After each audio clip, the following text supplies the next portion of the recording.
और चलिए आगे बढ़ेंगे। संभल में विवादित जामा मस्जिद की मरम्मत हो रही है। विवादित ढांचे की रंगाई पुताई का काम भी जारी है। एएसआई की निगरानी में काम किया जा रहा है। 12 मार्च को इलाहाबाद हाईकोर्ट ने आदेश दिया था। तो संभल में विवादित जामा मस्जिद का ये जो मामला है, बता दें कि इसे लेकर 12 मार्च को इलाहाबाद हाईकोर्ट ने आदेश दिया था और अब मस्जिद की मरम्मती का कार्य लगातार जारी है। विवादित ढांचे की रंगाई पुताई का काम लगातार जारी है। तो 12 मार्च को इलाहाबाद हाईकोर्ट की ओर से आदेश दिया गया था और आदेश के बाद रंगाई पुताई का काम किया जा रहा है। एएसआई की निगरानी में मरम्मती का कार्य किया जा रहा है। ज्यादा जानकारी के लिए सत्यपाल हमारे साथ जुड़ चुके हैं। सत्यपाल, 12 मार्च को हाईकोर्ट की ओर से आदेश दिया गया और उसके बाद से ही मरम्मती का कार्य लगातार जारी है। कितने हद तक ये काम पहुंचा है, कितना समय और लगेगा, चूंकि अब ईद भी नजदीक है?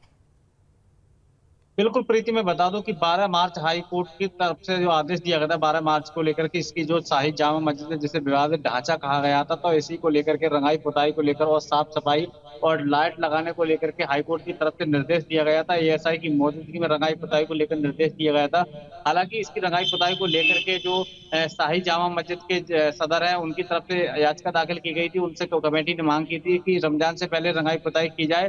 तो जो हाईकोर्ट की तरफ से निर्देश दिए गए, तो उसके बाद जो एएसआई की मौजूदगी में इसकी रंगाई पुताई की गई।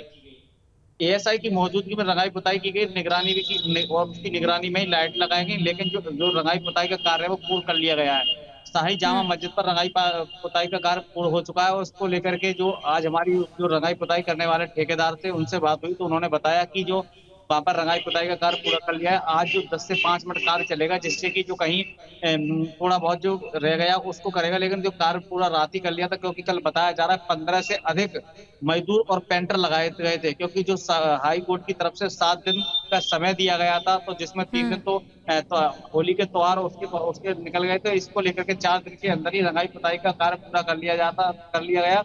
वहीं जो शाही जामा मस्जिद के जो सपा विधायक है उनका भी बयान आया था कि इस तरीके से हिंदुओं को रंगाई पुताई के कलर से क्या मतलब, क्योंकि जो बाल योगी दीनानाथ है उन्होंने कहा था कि रंगाई जो मस्जिद है रंगाई पुताई की जाएगी, उसकी जो रंगाई जो हरे कलर की और जो थोड़ा पीला कलर है उसकी नहीं की जाएगी, सिर्फ सफेद कलर की जाएगी। अगर इस तरीके से वो रंगाई पुताई हरे कलर की जाती है तो वो भगवा रंग करने की बात की गई थी। लेकिन एएसआई की मौजूदगी में जो भी रंगाई पुताई का कार्य पूर्ण किया गया वो सिर्फ सफेदी के कलर से रंगाई पुताई का कार्य किया गया है। जिसकी संबंध में जो शाही जामा मस्जिद के सदर है जफर अली, उनके द्वारा बताया गया कि हमें इस तरीका की कोई आपत्ति नहीं है कि जो एएसआई की मौजूदगी में रंगाई पुताई का कार्य किया गया उसे हम मान्य करेंगे। जिस तरीका से एएसआई की मौजूदगी में एएसआई ने जिस तरीका से काम किया उसी का हमने सहयोग किया। तो माना जा रहा है कि रंगाई पुताई का जो सफेदी से रंगाई पुताई की गई है, तो ये भी माना जा रहा है कि अब सिर्फ सफेदी कलर रहेगा, बाकी अन्य कोई कलर नहीं कर पाएगा, क्योंकि रंगाई पुताई का कार्य पूर्ण हो चुका है। जी बिल्कुल, 7 दिनों का समय दिया गया था हाईकोर्ट की ओर से और तमाम सुरक्षा कारणों को भी यहाँ पर कोर्ट के सामने भी रखा गया था। लेकिन दूसरी तरफ रंग को लेकर विवाद हुआ। लेकिन उसके अलावा भी देखें तो हाईकोर्ट ने जब ये आदेश दिया था 12 मार्च को, तो एएसआई को भी लेकर हाईकोर्ट की ओर से सख्त टिप्पणी की गई थी और तय समय के भीतर काम करने का आदेश भी दिया गया और उन गाइडलाइंस को भी ध्यान में रखने के लिए कहा गया जो कि कोर्ट की ओर से जारी किए गए और उन सुरक्षा कारणों को भी ध्यान में रखने की बात कही गई। बिल्कुल, मैं बता दूं कि जो रंग बिरंगी लाइटें लगाई थी, जिससे ऐसा मालूम पड़ता है कि ईद के त्योहार से लेके एकदम जगमगा रही है, जिसे शाही जामा मस्जिद से हाईकोर्ट की तरफ से विवादित ढांचा कहा गया है।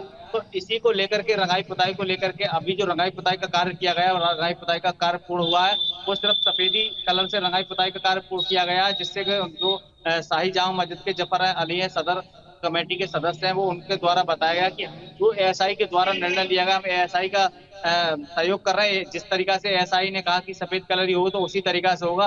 तो कहीं ना कहीं माना जा रहा है कि जो मुस्लिम पक्ष है, जो तमाम इस तरीका से सूत्रों से जानकारी मिलने के वो कोर्ट का रुख अपना सकता है अगर उनके हिसाब से कलर नहीं हुआ। तो ऐसा कुछ नहीं है, क्योंकि उन्होंने साफ तौर से कैमरे पे कह दिया है कि रंगाई पुताई जैसे एएसआई की मौजूदगी में एएसआई ने अपने हिसाब से कार्य कराया है, सफेदी की जगह सफेदी कराया है, तो पूरी तरीका से उसी को वो समर्थन कर रहा है, उसका ही सहयोग कर रहा है। जी ठीक है, बहुत शुक्रिया सत्यपाल आपका तमाम जानकारियों के लिए।